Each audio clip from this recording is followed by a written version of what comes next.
Mbote na bino ezanga mama Ariette Kilumbu Shembo TV na pesi na ba abonné na nga nyonso ba mbote onamba nan ba mi abonné te bokota bomi abonné et pas Ariette Kilumbu Shembo TV masolo eza wo masolo eza kitoko tozana mingi te akoloba baya mwasi baya mobali leo tozana lisolo kaka lisolo muketo lingo beta na bimalibanda pona zomona pona éclairage nazana lisolo moko boye oyo pe ezo intéressé mutu nyonso po mutu nyonso akotaka na ba réseaux sociaux ya mwasi toke bana likambo ba réseaux sociaux ezo la biso bangambo ezo la bino bangambo mingi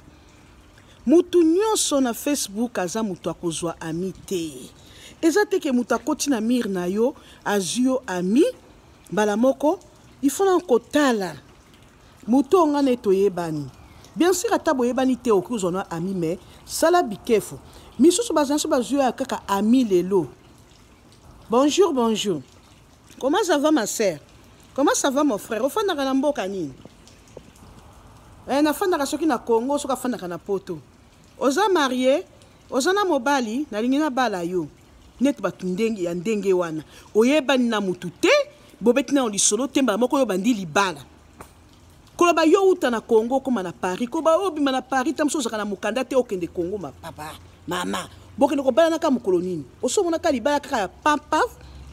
ami Facebook ezate ke soto zokota na Facebook ezate poto lingana eza ami ki amitié en tout cas tokeba kondima ka n'importe qui na Facebook te po ba misusu bazali na pona ko contrôler vie na yo par exemple je dis bien okoza ta mususu oza séparé na mobali na oza divorcé na mobali na yo oza na moninga yo tansu bolobisana kate asala o quelque chose ya mwasi to ya mobali po sikoyo mobali no mwasi na zwaka ba information na o ndenga yebi ke yo zaka na Facebook tamso osala ka ba émission ozaka na ba news na yo o mi intéressaka na makambo mingi ye sikoyo azotinda mutu moko boye azwa yo moninga tangu yo kozo moninga po ye atala ka makambo no mais entre temps ya mwasi ya mobali soki boza binemi na mutu oza na mobali bosala divorce boyoka na kate divorce bobenga na kate mutu te baka masula moninga soko effacer pe na Facebook oko bloquer pe na Facebook po ya ndengo ko bloquer on a jamais akoki koyebaka masolo na fanda moke akoki koyebaka masolo na yo te siko po ayeba vie privée na yo ayeba masolo no atindi mutu moninga leki camarade yo zwa mama Ariette wana ami poso mama Ariette ache biloko ye moninga wana ye ami wana ya mabe akendaka kolakisa makambo na yo epaya muto bosala ne divorce muto boza séparé muto aza ennemi na yo donc nyonso tiaka na yo ya monaka peso ka moni mabe akangaka pe close te akangaka la bouche te ok pa bato batanya takomone na émission te ezandi ba tozopesa ka concert tozobeta lisolo yako bake yonde ozo finga ye mais kombo ne ezate bandiko mutanenga to kobenge neni donc moko azomi funda ezui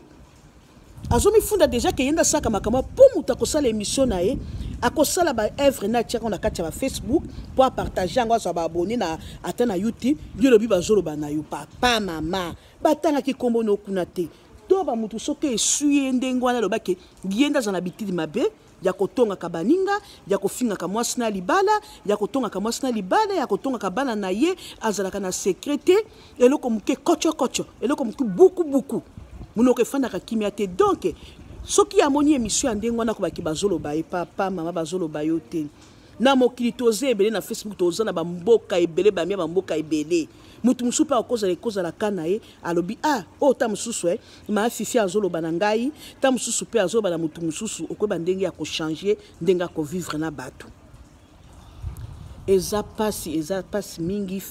tolo il faut tokeba la baninga na biso bandeko tokeba na bango vie komi passe mokili baby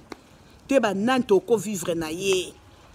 tina ndenge mutona ko sala te asala ba fake ba faux Facebook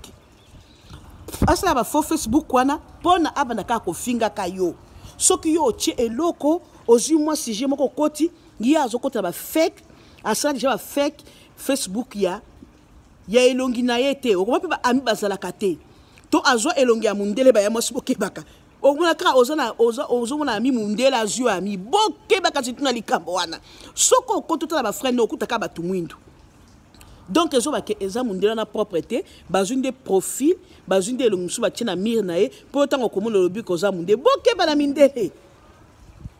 bokeba o bafoto bazotia na mindele to okomona foto batie kaka elongi ezalaka te ya fake ge akotaka na mpo afinga o sikoyo azokota soki amoni koki na Facebook te azokende ti na YouTube soko osali mwa émission na yo ozalaka moto ya YouTube otiaka baémission amoni kota kozolo te akomi place ya commentaire azokende kofinga yo malinga bete mino lisolo nde boyeba YouTube bato boyebisalaka YouTube moto nyonso aza enregistré na YouTube afungola YouTube na ye mwasi moko boya beti histoire azosala émission na ye ezaki azolakisa bilamba na ye azaka modéliste azolakisa ndenge alambaka azolakisa vie na ye réel na ntongo azaka nde nini sikoyo mobali moko bazaki deja na séparé akoti ake kofinga mwasi na Facebook ake kofinga mwasi na YouTube plutôt siko erreur ye ayebaka te ke soko okoki kofinga mutu kombo ono ekobima papa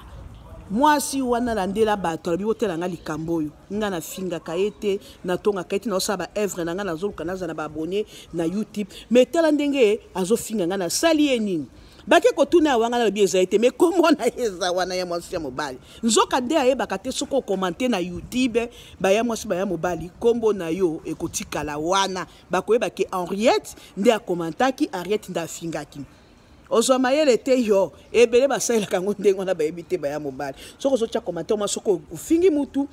otie ata commentaire ya kitoko kombo ne fo ebima soko oyebi kozala na habitude oza papa mobimba oza mama mobimba ofinga bato na ba YouTube osala ba fake Facebook mpona kofingaka bato mpona kofingaka mutu bozoka na ye te mutu aza ennemi notika ezobwakisa yo ezosala bien te ozana bana basi bakolo bamonaka batongo balobaka tala papa kenda kofinga mama kenda kofinga eza bien te soko ebi yo kanaka na mutu wana te osepelaka na baémission na ye te mieux vaut kokende kofinga mutu wana te kofinga mutu wana te leka yango page wana tala bapage omoni esepelisaka o tika kosala bafaux Facebook ya kofingaka mama bana obota na ye ya kofingaka baninga no bolia esika moko ya kofingaka ya kolingaka basi ya bato ya mabala ya kolingaka na bana mike ya bato basi bayebi yo basi badécouvrir yo tika oyo nyonso yebika aza na habitude wana tobetaka lisolo pamba te eza lisolo nde moto apesaki biso yango totiango neti totiango mbala moko na ndenge ya lisolo ya sujet en tout cas baya mwasi baya mobali soko ebi kofinga kosalaka ba fake Facebook osalaka ba fake Facebook pona kotongaka bato pona kofingaka bato kokota na YouTube kofingaka bato tika eza bien te kolukaka yo yokanaka na mutu wana te bozaka na bino bien te ozokende kosala Facebook fake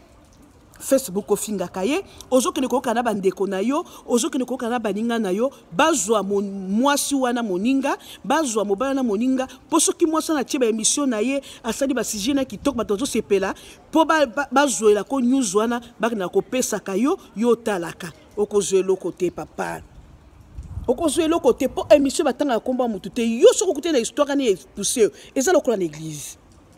tant pasteur azote au moins le matin mon pasteur à côté et touché yo okomo ba boni matin au pasteur touché nga boy et ça lokola ba bisaki pasteur ke makambo na ngai au monier moko et touché ka penza o baba bisaki pasteur makambo na ngai ndeni pasteur abi makambo na ngai tena ba que sur église wala te nzoka ndeza saint esprit ndezo diriger et pesi di solo et diriger pasteur apprécier di solo ekutali na yo pote oyeba ko changer vie pote oyeba ko changer comment vivre avec les autres mbote na bino na chaîne na bino bomi abonné bokota kota bobi abonné na chaîne nanga Henriette Kilumbu Shembo TV soki bomoni ozaka na bitidi wana kofinga bato na ba YouTube yebaka kombo no ebimaka kokasa te kombo no ebimaka te okota na Facebook pona kotinda batu batalaka via mutu wana activité ya mutu wana po bapesaka yo talaka po ofunga la Facebook ya fake obanda kofingaka basi bato basi ba comprendre yo basi bebi ke eza yo tika soki eza ngai na tiki conseil on ezaka pona biso so nga ezate nga mutu so na telemi apona ko sala émission naza nyoso malamu nga pe naza na mabe na ngai tant so pika na mi nga moko moko so na sala émission na mi yo ka na zo mi lobela nga moko yo pe soko yo ki ezu yo nga pe ezwaka ngai tika eza bien tika ko sala ba fausse Facebook kokota ba YouTube ofinga ba tsoro boka na kana mutute ozakana mutute otinda mwana na yo otinda leki na yo otinda ndekono camarade na yo akende zo mama wana mama Ariette ami pote ayela ko ba news mama Ariette eza bien te ayela ko ba news mama Chantal eza bien te ayela ko ba news ya Martha Maombi eza bien te ayela ko ba news mama Animata eza bien te ayela ko ba news ya Fifi ya Isa ya Nono bayela ko ba news ya Betty Kilumbu to Vanessa Kilumbu eza bien te bayela ko ba news baza na kati ya Paris o